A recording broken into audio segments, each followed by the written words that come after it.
Ellis, thank you for your time firstly. In the nearly 10 years that you've owned the club, you've only addressed the fans a couple of times. Why have you chosen to do this interview now? We've obviously got a bit of a crisis to solve right now. And when things are going this poorly, lots of things become issues, maybe things which shouldn't be. And the fans should know that when a reporter talks about what I'm thinking or what I'm doing, he's only guessing or making it up, because I don't talk to the press. And right now, the issue is the performance on the pitch and how we can turn things around. And I thought that if I address some of these issues directly, perhaps we could all maybe focus on that a little bit more. Can you understand the fans' frustration? I think the frustration probably goes beyond just having been relegated. Since I've owned it, we've been in the Premier League. We've been in the Premier League for 10 years.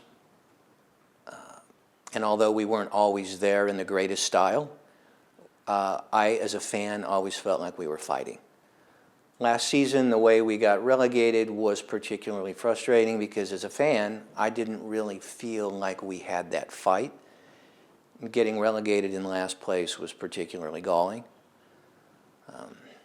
especially since the second half of that season before, when we had survived, we'd been quite good. I believe it was the best half season we've ever had, so we had gone into last season on a bit of a note of optimism. Also, I think coming into this season, I as a fan, and I believe many of the fans also were optimistic and certainly expected better than what we've seen so far. Can you tell us a little bit about the decision to part company with Simon Grayson? Well, I don't have to explain the horrible start to the season that we've had. Actually, the very beginning wasn't so bad, but the stats speak for themselves. I don't believe that that squad of players belongs in the bottom three of the championship. What's worse, it's not as if we've been putting in great performances and just can't get the ball to go in the back of the net. Our goal-scoring performance is toward the top of the league, but we've given away more goals than all but one team. And this is largely with many of the defensive players we had last season in the Premier League. That's just not acceptable, and our view at the club was that we needed to make the change. Simon is a very good man. He tried his best. We have a lot of respect for him. But we felt like, as badly as things have gone, we needed to try something different. How involved were you in the decision regarding Simon, and I suppose that brings us on to the larger point of how involved are you still with the club? Well, I was very involved with that decision. It's an important decision.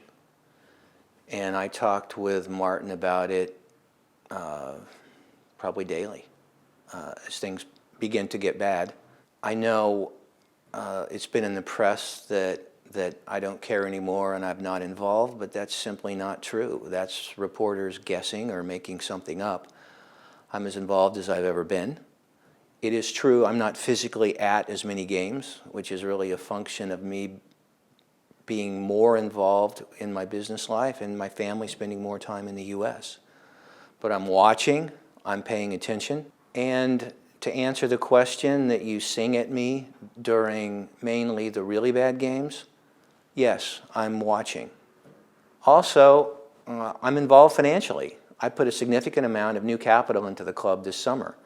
Now, that didn't go to buy new players. That went to cover losses related to our mistakes of the past. Ellis, there was a lot of discussion in the media, particularly in the summer, about takeovers and the takeover that didn't go through. Can you tell us a little bit about how that situation has been and is at the moment? Well, at that time, I was entertaining offers to buy the club. I had hired an advisor to process that. And I guess the first thing I should say is everything that was written in the media about that was wrong, not really remotely resembling the truth, other than one thing. There was one group that we did have some advanced discussions with. I decided not to do that transaction. And I have heard some criticism that because of the depth of emotion that I should be out, that possibly I should have done that. But that comes from people who don't know anything about the circumstances of that transaction, don't know anything about the circumstances of the buyer. And I've got the interests of the club at heart, and I'm not going to do anything that's not good for the club. I do understand the fans want me out, but I am certain that they would not have been happy with that transaction. And that's why it didn't get done. Now, there's no longer an advisor. The club's not officially for sale. If there is a legitimate buyer that I can have a direct phone conversation with, and it's a credible person, like probably every other owner of an English football team, I'll have a conversation. But that doesn't matter. What matters is what's happening on the pitch right now and where we are in the table and what we have to do.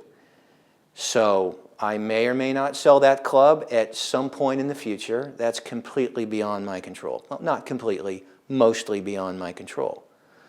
But as long as I own it, I'm going to be focused on what's good for the club, and the immediate focus is getting ourselves out of the situation that we're in now.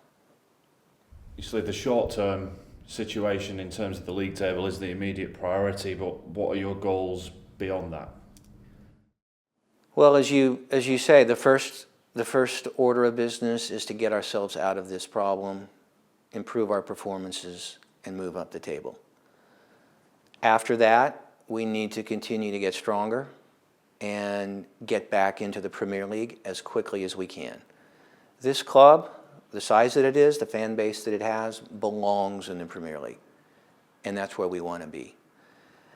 After that's happened, then I'll go back to what my original goal had been when we were in the Premier League, and that is that we should be trying to finish 7th place every season.